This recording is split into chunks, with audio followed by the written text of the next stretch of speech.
আসসালামু আলাইকুম রহমতুল্লাহি বরকাত। আজকে আপনাদের মাঝে খুব মজার একটা তাবিজ নিয়ে আলোচনা করব। স্বামী বশ করা, স্ত্রী বশ করা, প্রেমিকা বশ করা, এরকম একটা ছোট্ট একটা কুফরি তাবিজ নিয়ে আলোচনা করব। তো ভিউয়ার্স, শুরুতে এটা মজার বললাম কেন, এই তাবিজগুলো খুবই কার্যকরী এবং মজার, কারণ এগুলা করলে একটা মানুষকে ভালোবাসা আদায় করে নিয়ে যায়। আমি একটা জিনিস বুঝি যে একটা ছেলে বা একটা মেয়ে যখন একটা স্বামীর জন্য বশীকরণে তাবিজ করে বা বশ করে তাবিজ করে, তাহলে কতটুকু ভালোবাসলে তাকে এই কাজটা করে। তো এই যে কাজগুলো করতে আমার খুব ভালো লাগে, আসলে এখানে ভালোবাসা আছে বিষয়টা, এটা সত্যি একটা মজার বিষয়।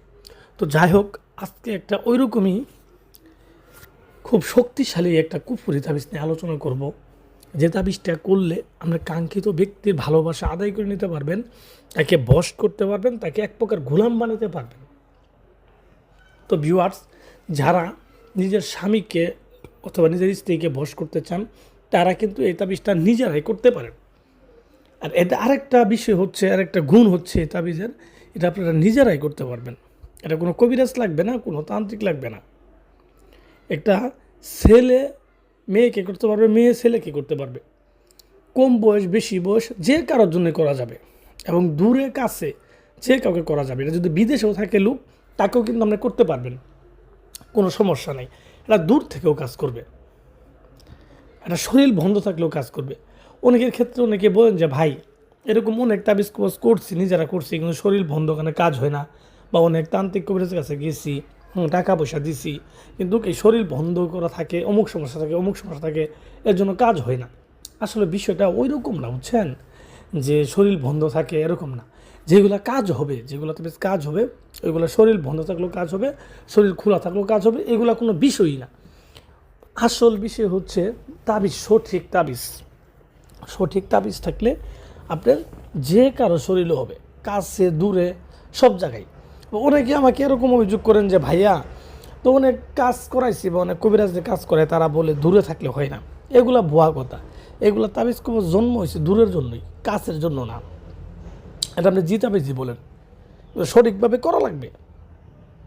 সঠিকভাবে না করতে পারলে তো আর হবে না। আর সঠিকভাবে করা লাগবে এবং সঠিক তাবিজটাই করতে হবে, ঠিক আছে? তো যাই হোক, আমি আসলে কথা বাড়াবো না। যারা নিজের স্বামীকে বশ করতে চান বা নিজের স্ত্রীকে বশ করতে চান, বা প্রেমিককে বিয়ে করতে চান, একবার বিয়ে করার নিয়তে প্রেমিককে বশ করতে চান, তাহলে আপনি এটা করতে পারবেন। এটা কিভাবে করবেন আপনাদের বিস্তারিত আমি বলবো। আপনারা 3টা পয়েন্ট আমার মনোযোগ দিয়ে শুনবেন। 3টা পয়েন্ট হচ্ছে তাবিজটা কখন লেখা লাগবে, এটা হচ্ছে তাবিজের ছাতারা। দ্বিতীয়, তাবিজের কিভাবে লেখা লাগবে, আর লেখার পরে কি করতে হবে। এই 3টা বিষয় খুবই গুরুত্বপূর্ণ বিষয়, খুব মনোযোগ সহকারে কথাগুলো শুনেন। প্রথমত, যেহেতু এটা কুফরি তাবিজ বলা আছে, হ্যাঁ, কুফরি তাবিজ প্লাস এটা আতসী তাবিজ, তাহলে এই তাবিজটাকে যে কোনো একটা শনিবারের দিন লিখবেন। শনিবারের দিন রাতের 8টা বাজে। আপনি কুফরি আতসী তাবিজগুলো সবসময় শনিবার এবং রাত 8টার পরে লিখতে হবে।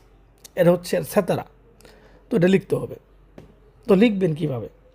আপনি দক্ষিণ দিক মুখ করে জায়নামাজ বিছাবেন, আগরবাতি জ্বলাবেন, সামনে মোমবাতি জ্বলাবেন, নিজের শরীরে সুগন্ধি লাগাবেন, ধূপ জ্বলাবেন। আর যেখানে বসে তাবিজ লিখবেন, চতুর্থ সাইডে আপনার গোলাপ জল ছিটাই নেবেন। এগুলো ছিটাই নেবেন। ছিটাই নিয়ে, হ্যাঁ, যার জন্য করবেন চেষ্টা করবেন তার ব্যবহার করা টিস্যু বা কাপড়ের মধ্যে লেখার জন্য। যদি এটা না থাকে তাহলে অন্য তরিকা আছে। যদি এটা থাকে তাহলে এই টিস্যু বা তার ব্যবহার করা কাপড়, যে কাপড় ধোয়া হয়নি, ব্যবহার করছে কিন্তু ব্যবহার করার পরে ধোয়া হয়নি, সেই কাপড়ের মধ্যে এই তাবিজটা লিখবেন। তাবিজটা কী দিয়ে লিখবেন? তাবিজটা কাম সিঁদুর, ঠিক আছে? কাম সিঁদুর, এর মধ্যে আপনি ওই আমরা মেহেদি দিই না, মেহেদি, এই মেহেদি হাতে যে মেহেদি লাগে, এই মেহেদি পাতা আর কি, ওই যে বাইটি, ওর সাথে মিশ্রিত করবেন। মিশ্রিত করে নিজের থুতু দিবেন, নিজের একটু থুতু দিবেন, ঠিক আছে? এই থুতু দিয়ে, হ্যাঁ, এই তাবিজটা লিখবা শুরু করবেন। লিখবেন কি দিয়ে? আপনি ডালিম গাছের ডাল কাটি কলম বানাবেন। কলম বানায় সেই কলম দিয়ে হেরি, হ্যাঁ, এই তাবিজটা সম্পূর্ণ লিখবেন। একটা তাবিজ লিখলেই হবে।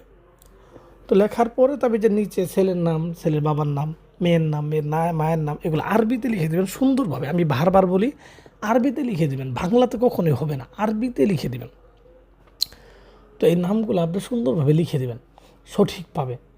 লিখে দেওয়ার পর তাবিজটাকে আপনি বলটাবেন, সুন্দর করে বলটাবেন, পেঁচাবেন। পেঁচানোর পরে একটা রূপার মাদুলিতে ভরবেন, ভরার পরে এই তাবিজটাকে আপনি যে কোনো একটা পুতুল, মাটির পুতুল এর গলায় বাঁধবেন। ঠিক আছে, বাঁধার পরে এই পুতুলটাকে আপনি যে কোনো একটা ডালিম গাছে ডালে বেঁধে দিবেন। এমন জায়গায় বাঁধবেন যেন মানুষ না দেখে। এরকম অনেক ডালিম গাছ আছে, ডালিম গাছ না পাইলে কি করবেন, যে কোনো মিষ্টি ফলদার গাছের, যে একটা আম গাছে আছে, আম গাছের মানে ওই ফলটা মিষ্টি আম, চুক্কা না, ওরকম একটা গাছের মধ্যে আপনি বেঁধে দিবেন বা ঝোলাই দিবেন। আশা করি আপনার কাজ হয়ে যাবে। এরপরও যদি বুঝতে সমস্যা আমাকে আপনি মেসেজ করবেন, কল করবেন, আমি আপনাকে সুন্দরভাবে বুঝাই দেব।